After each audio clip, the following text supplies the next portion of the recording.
အားလုံးပဲမင်္ဂလာပါရှင် Aries Buyer ကနေပြန်ပြီးတော့ကြိုဆိုလိုက်ပါတယ်ဒီနေ့မှာတော့လူတွေအများကြီးစိတ်ဝင်စားကြတဲ့ personality အကြောင်းကိုသိပ္ပံနည်းကျအချက်လက်တွေစိတ်ပညာရှင်ကြီးတွေရဲ့လေ့လာတွေ့ရှိချက်တွေနဲ့မြန်ဆိုင်လေးတင်ပြသွားမှာဖြစ်ပါတယ်ဆိုတော့စလိုက်ကြရအောင်ပါကျွန်တော်ကကို extrovert တယောက်လို့ identify လုပ်ထားတဲ့လူတယောက်ဖြစ်ပါတယ်ဘာလို့ extrovert ဖြစ်တာလဲဆိုတော့ကျွန်တော်ကလူတွေအများကြီးနဲ့နေရတာကိုကြိုက်ပါတယ်ပြီးတော့တကယ်ချင်းနေနဲ့ hang out မကြာခဏလုပ်ရတာကိုသဘောကျတယ်ပြီးတော့စကားတွေအများကြီးပြောချင်တဲ့လူမျိုးဖြစ်ပါတယ်အကုန်လုံးမဟုတ်တောင်ကွယ်လူတွေပထမဆုံးတွေ့ဘူးတဲ့ဒစိမ့်နေနဲ့လေတချို့ဒစိမ့်နေနဲ့လေပထမဆုံးဆိုပေမဲ့ပထမဆုံးဆိုတဲ့ခံစားချက်မရအောင်ဒီလူတွေနဲ့ဝန်ဆန့်ပေါင်းနိုင်တယ်လို့ကိုထင်တယ်ပေါ့နော်ပြီးတော့တစ်ခါနှစ်ခါလောက်တွေ့ပြီးုံနဲ့လေတကယ်ချင်းအရင်ကြီးတွေဖြစ်သွားတတ်တယ်ဒီလိုအချက်တွေကြောင့်ကို extrovert တယောက်လို့ခံယူထားတဲ့လူဖြစ်တယ်ဆိုတော့ကို extrovert လို့ဒီလိုအချက်တွေကြောင့်သတ်မှတ်ထားတာနဲ့ကျွန်တော်ကတယောက်တည်းနေရတာကိုလုံးဝမကြိုက်တော့တဲ့သူလားဆိုတော့လေမဟုတ်ပြန်ဘူးတခါလေကြားလို့ရှိရင်ကျွန်တော်စာဖတ်တဲ့အချိန်တွေဆိုလို့ရှိရင်တဦးတယောက်နဲ့မှစကားမပြောချင်ဘူးတယောက်တည်းပဲငြိမ်ငြိမ်လေးဘယ်သူမှမရှိတဲ့နေရာမှာတယောက်တည်းစာဖတ်နေချင်တယ်တယောက်နဲ့မှစကားမပြောချင်တာမှုမကောင်းလို့လည်းမဟုတ်ဘူးတခြားအကြောင်းပြချက်လည်းမရှိဘူးဒီတိုင်းပဲတယောက်တည်းပဲနေချင်တယ်ပြီးတော့တစ်ခါတလေလေ့ကျင့်ခန်းနေလုပ်တယ်ဆိုလို့ရှိရင်တယောက်တည်းပဲလုပ်ချင်တယ်ဘယ်သူနဲ့မှစကားတွေပြောမနေချင်ဘူးပြီးတော့တချို့ကိစ္စတွေကြတော့လူ2ယောက်3ယောက်ဆိုလို့ရှိရင်ညှိရနှိုင်းရတဲ့ကိစ္စတွေရှိလာတယ်ဆိုတဲ့ခံယူချက်ကြောင့်တယောက်တည်းပဲလောက်ကင်ခြင်းနဲ့တယောက်တည်းပဲလှုပ်ရှားခြင်းနဲ့ဆိုတော့ဒီချက်တွေကြောင့်လေ introvert လို့ပြောမလားဆိုတော့လေမဟုတ်ပါဘူးဆိုတော့ကျွန်တော်တို့ကလေလူတယောက်ကိုတွေးလိုက်တာနဲ့သူကလူတော့ပဲတိုးမလဲ extrovert ကို introvert လေလူချစ်လူခင်များမှာပေါ့အဲ့လိုမျိုးကိုရောတခြားလူတွေကိုရောကျွန်တော်တို့အားလုံးကလည်းပဲတက်လိုက်တက်ကြပါတယ်လူတယောက်ရဲ့ personality လို့ပြောလိုက်တိုင်းလူတယောက်ရဲ့ personality လို့ကြားလိုက်တိုင်း extrovert နဲ့ introvert ဆိုပြီးတော့အလွယ်ပဲခွဲခြားလိုက်ကြပါတယ်ပထမဆုံးအနေနဲ့ personality ဆိုတာဘာလဲ personality ဆိုတာကလူတစ်ယောက်ရဲ့အတွေးအခေါ်ခံစားချက်အပြုအမူနဲ့လူမှုဆက်ဆံရေးဒီ၄ချက်ကိုပေါင်းစပ်ပြီးတော့ဖြစ်ပေါ်လာတဲ့လူတစ်ယောက်ရဲ့ကိုယ်ပိုင်တဘာဝအမှတ်အသားတစ်ခုလို့ဆိုပါတယ်ဒါပေမဲ့လည်းကျွန်တော်တို့အားလုံးထင်ထားတဲ့အတိုင်း introvert နဲ့ extrovert နှစ်မျိုးတည်းရှိတာမဟုတ်ပါဘူးခေတ်ဆက်စိတ်ပညာရှင်တွေက personality နဲ့ပတ်သက်ပြီးတော့နည်းလမ်းမျိုးစုံနဲ့ခွဲခြမ်းစိတ်ဖြာမှုတွေပြုလုပ်ခဲ့ကြတယ်။အဲ့ဒီထဲမှာ very common ဖြစ်ပြီးတော့လူတွေအများဆုံးလက်ခံထားတဲ့ဒီနေ့ခေတ်မှာလည်းအရန်နောက်ဆုံး update ဖြစ်နေတဲ့ personality ကတော့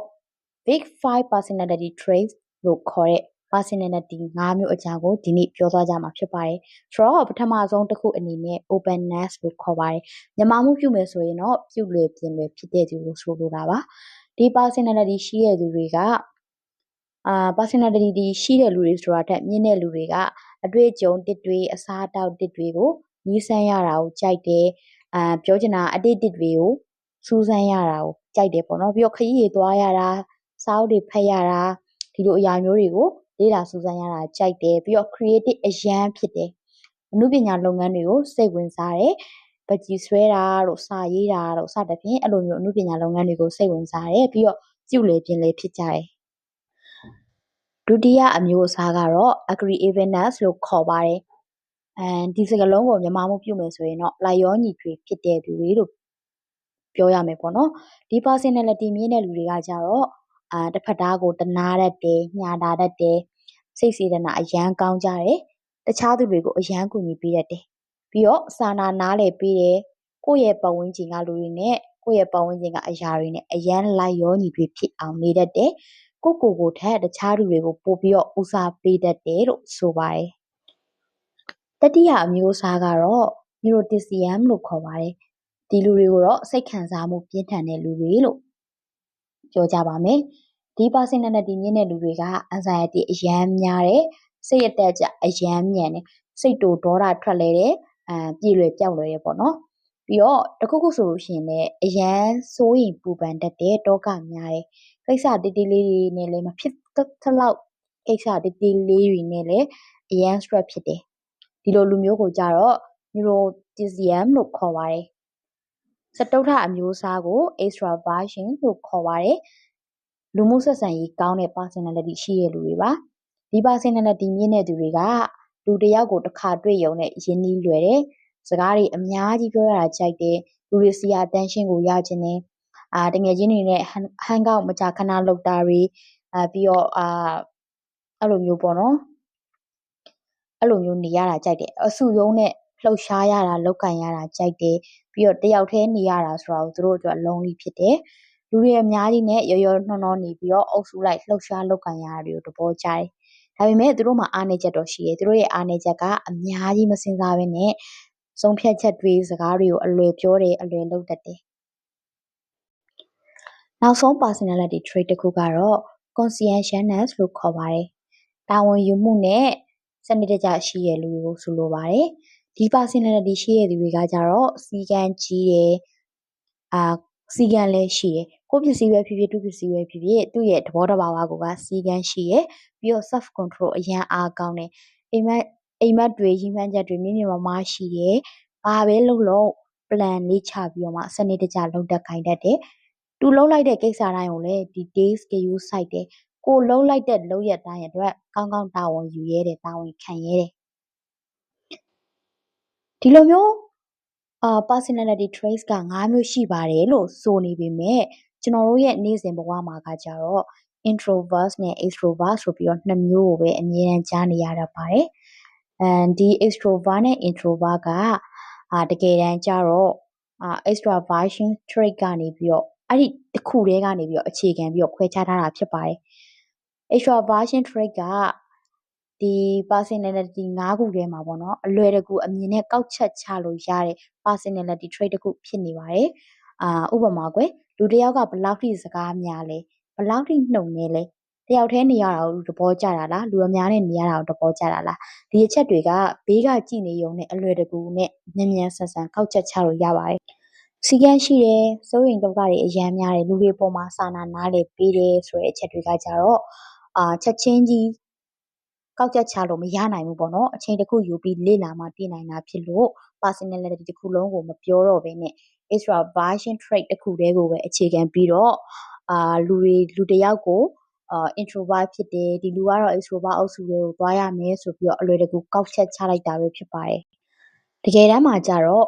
ကျွန်တော်တို့တွေနေ့စဉ်သုံးနေတဲ့ extrovert နဲ့ introvert ကဒီနှစ်ခုတည်းကတာ personality အမျိုးအစားမဟုတ်နေပါဘူး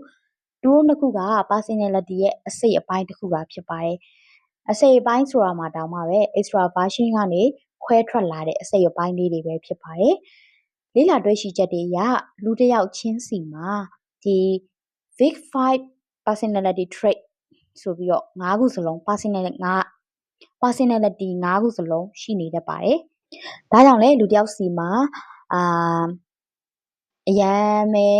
active ဖြစ်ပြီးတော့ခါကြတော့တစ်ခါလေမှလည်းတယောက်တည်းပဲနေခြင်းနဲ့စီကံကြီးတယ်လူမျိုးညှာတာတတ်တယ်စသဖြင့်personality ရှိနေတာပေါ့နော်တစ်ခါလေကြလို့ရှိရင်ကိုငါ extrovert လို့ထင်တယ်ဒါပေမဲ့ဘာလို့ငါ introvert တယောက်ရဲ့ personality ငါစီမှာရှိနေရတာလဲဆိုပြီးတော့စဝေးစွာဖြစ်နေတဲ့လူတွေအတွက်လူတစ်ယောက်မှာလူတိုင်းမှာ personality ကတစ်ခုထပ်ပေါ်ပါတယ်ဒါပေမဲ့ပါဝင်တဲ့ person အနေများကတော့ကွာတယ်ပေါ့နော်တချို့လူတွေမှာကြတော့အဲ့ဒီ extroversion လို့ခေါ်တဲ့ဒီလူမှုဆက်ဆံရေးကောင်းမွန်မှုကအရန်များတယ်တချို့လူတွေမှာကကြတော့ neuroscience လို့ခေါ်တဲ့ personality ကများတယ်စသဖြင့်အဲ့လိုမျိုးကွဲပြားခြားနားမှုတွေတော့ပါဝင်တဲ့နှုံးကွဲပြားခြားနားမှုတွေအချိုးကျပါဝင်မှုတွေတော့ရှိတယ်ပေါ့နော်ဒါကတော့တယောက်နဲ့တယောက်မတူပါဘူးဒါပေမဲ့လည်းကျွန်တော်တို့ကလေကို extrovert introvert လို့တိတိကျကျ identify လုပ်ဖြစ်နေတာထက်လူအများစုကတော့ ambivert လို့ခေါ်တဲ့ extrovert လည်းမဟုတ်ဘူး introvert လည်းမဟုတ်ဘူးအလေအလတ် personality ရှိတဲ့လူတွေကတော့များပါတယ်ဆိုဒီလောက်ဆိုလို့ရှိရင် personality အကြောင်းကိုစုံစုံလင်လင်သိသွားကြလိမ့်မယ်လို့မျှော်လင့်ပါတယ်အားလုံးကိုကျေးဇူးတင်ပါတယ်နောက်ပတ်ဒီမှာပြန်ပြီးတော့တွေ့ကြပါမယ်